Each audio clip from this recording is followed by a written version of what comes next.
On March 27th of this year, a mass shooting occurred at the Covenant School, a Presbyterian elementary school in the New Hills neighborhood, the Green Hills neighborhood of Nashville, Tennessee. At approximately 11 minutes after 10, an individual that has been identified alternately in the press as Aiden, also known as Audrey Hale. Hale entered the school with 3 firearms.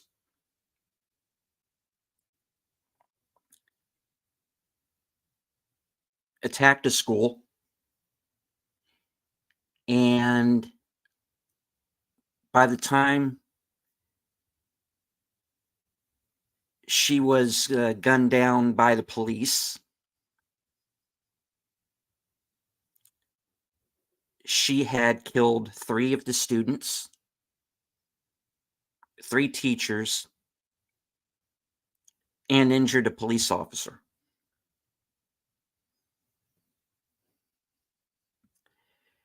Now, this individual, Hale,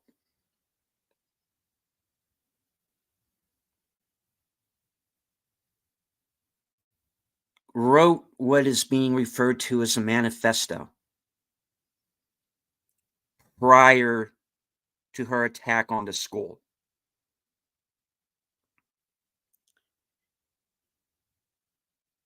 This week, 3 pages of that manifesto were made public.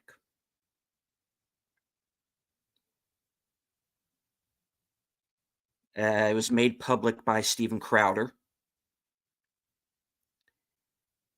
Now, the Nashville PD has fired 7 of their officers for allegedly being involved in selling these pages to Steven Crowder. Now,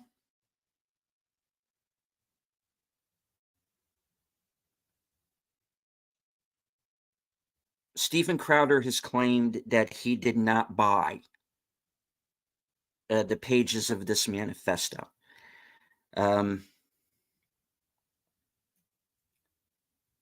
And I am not here to speak for or against the truth of that. I personally believe he did not buy the pages. That's not the point of what I wanted to talk about tonight. What I wanted to talk about, and again, this is a subject that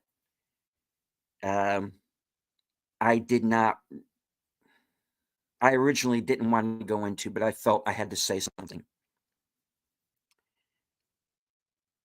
This individual, the shooter, Hale, is someone who was very clearly mentally ill. Now,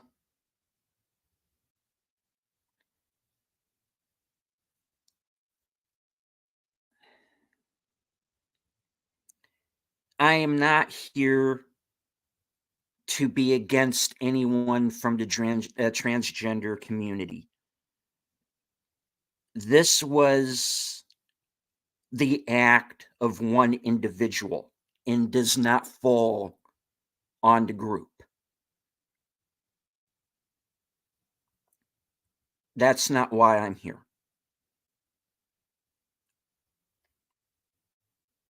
I am talking about what one person and what one person only did.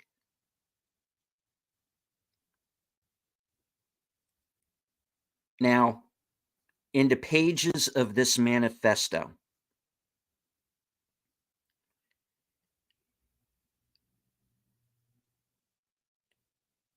Hale writes about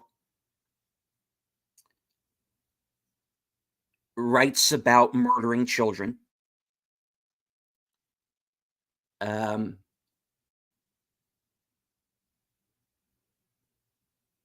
saying that they have white privilege. That's a thing that gets thrown around. There is racial language used in these pages. There is anti-gay language used in these pages, which I'm not going to repeat here. There are places where you can go and you can read the pages. Not very many pages. I mean, there are not very many places that you can go, and that's something that I'm going to talk about, and that's going to be the main thrust of what I want to talk about. Now, I have seen the footage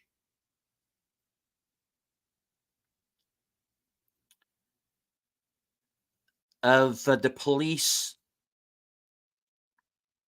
taking Hale down, and you do see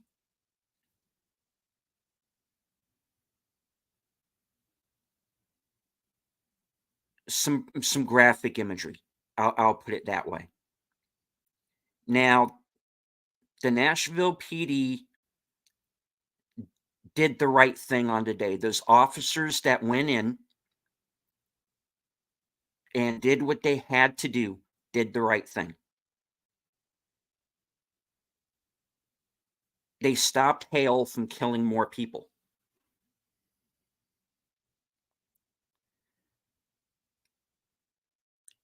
They didn't wait outside like the police did during Columbine. They didn't wait and cower down the hall while shots were being fired like the police did in Uvalde. Nashville PD on that day, the officers that went in did what they had to do. And I'm sure each and every one of them, if there was some way they could have possibly ended that peacefully, they would have. But they had no choice. They were dealing with a shooter who had already murdered adults, children, and had fired on them as they were pulling up, responding to the gunfire. That is what is, in police parlance, a clean shoot, and doesn't get any cleaner than that. So those officers on that day who did what they had to do to protect themselves and others, respect. My hat is off to them. Now,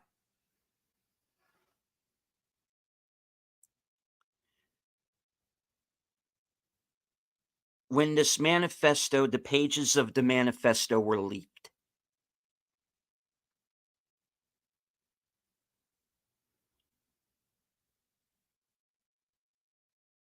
the mainstream press and a number of social media platforms chose to suppress the manifesto. Deep six it. They did everything to get rid of it.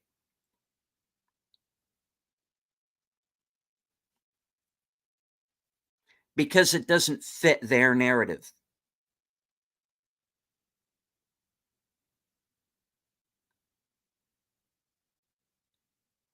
And that's one of the things I wanted to talk about tonight.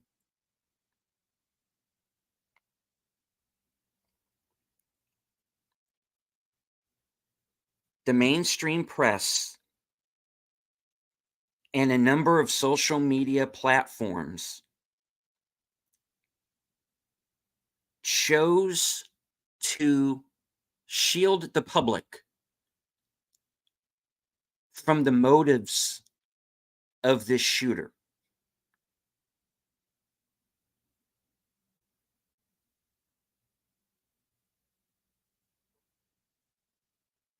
They chose to hide it because it doesn't fit the narrative that they want to put out there. Their narrative, whenever these things happen, their first go-to is always, it was a white supremacist with an AR-15. It was a Trump supporter.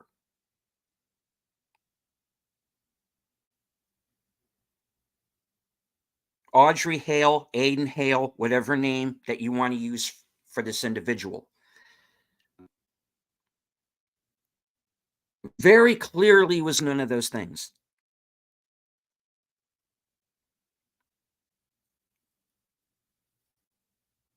This was an individual who was mentally ill, clearly, who was indoctrinated, probably in school, or by watching the reporting of the mainstream press, to believe that committing this act of terrorism, this act of domestic terrorism, was going to somehow make her safer, or that she was striking some sort of blow against patriarchy. I don't know if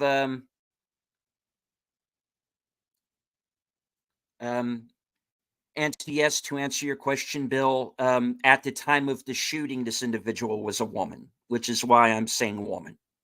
Okay. Now,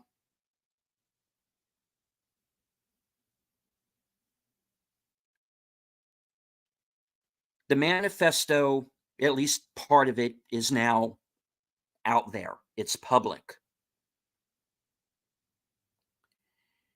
And as I said at the beginning, 7 Nashville PD officers have been fired under the accusation that they sold the pages.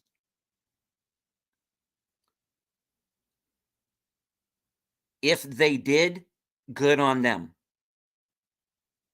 Because now we know the motive behind the shooting. We know the mindset of the shooter. The mainstream press chose to suppress that information. And if they are going to suppress that, what else are they suppressing?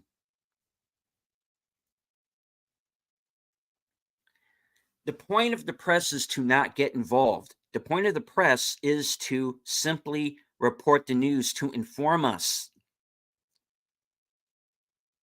on events that take place. They are not supposed to take sides, but every single time they choose to do so.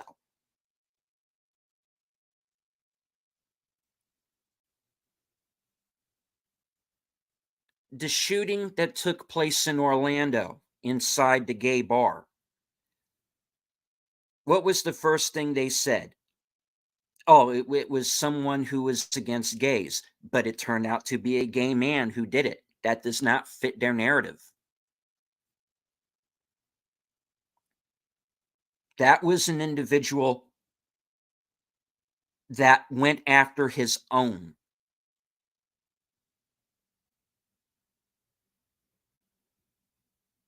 You didn't hear about it in the mainstream press because they have a narrative.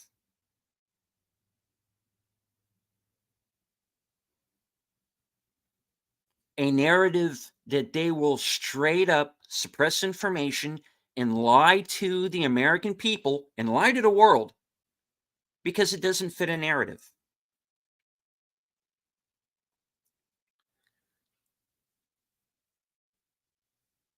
We have a problem in this country with mental illness. We have a problem in this country with people being radicalized inside of our colleges, inside of our schools.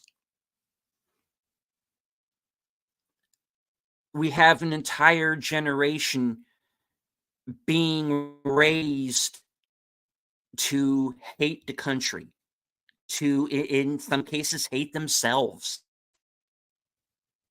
It's sick and it's wrong.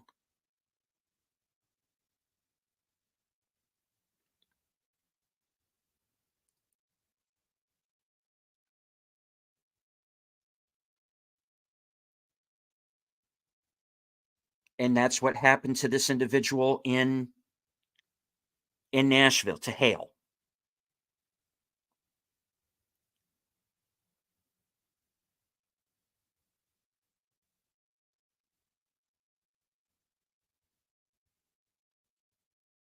Now, folks, I I don't have answers. I can simply give you my personal opinion. I can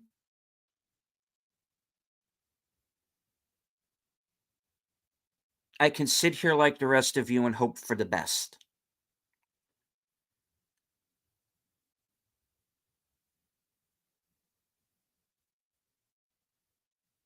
There are people out there who say that, you know, the guns themselves are the problem.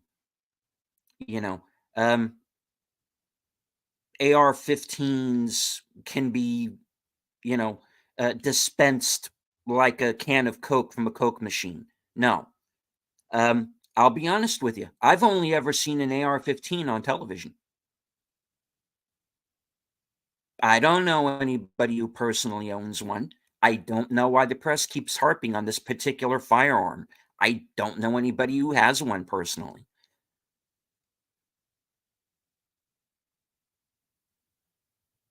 If you want to fight so hard to keep firearms out of the hands of criminals and the mentally ill, which I am completely for, fine. Don't try and solve that problem by going after law abiding citizens. They're not your problem. Criminals are your problem.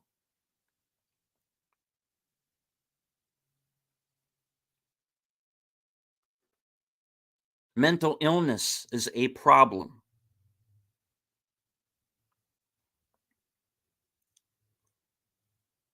And these people are being radicalized. And you know, another thing that you always find out about who I'm going to call them what they are, terrorists. The terrorists who go out and commit these atrocities,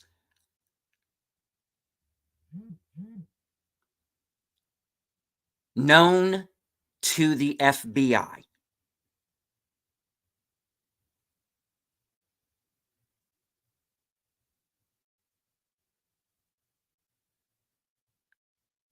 But yet the FBI will go after a grandmother who entered the White House on January 6th.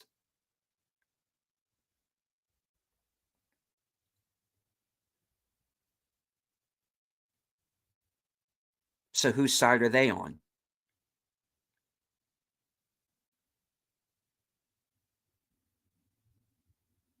And it's a very sad state of affairs.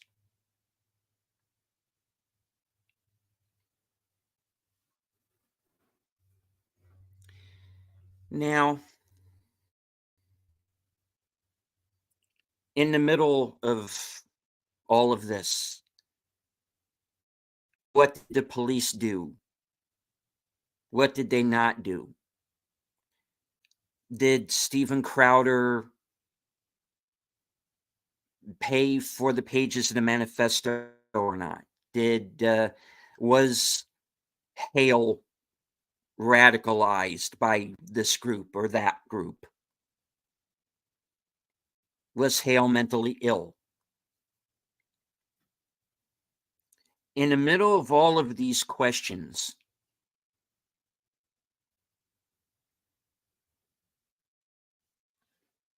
I believe that there are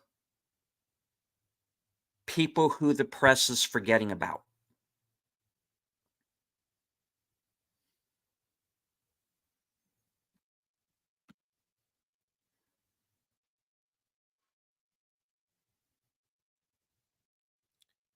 William Kinney, age 9. Evelyn Deckhouse, age 9. Hallie Scruggs, age 9. Catherine Kuntz, age 60. Cynthia Peake, age 61. Mike Hill, age 61.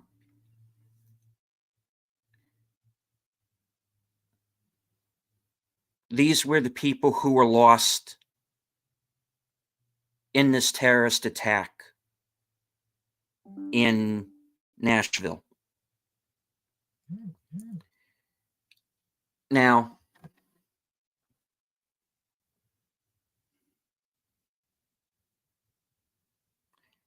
I think these people have been forgotten about.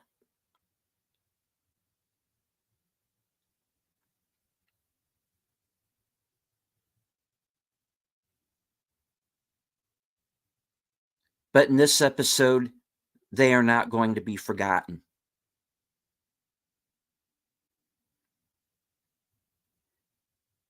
Now, I expect that this video will probably be taken down because other channels have been taken down. Posts on other social media platforms have been taken down. There's been a great deal of censorship around this story.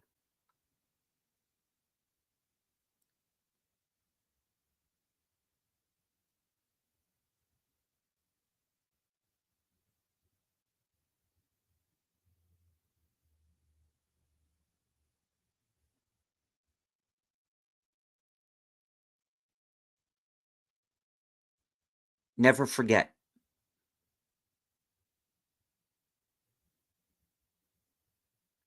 Go out, seek the truth wherever you can find it.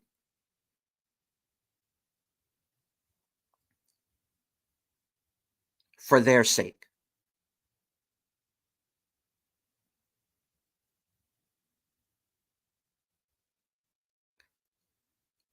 From HQ, good night. Take care. Stay strong. Because this is how we win.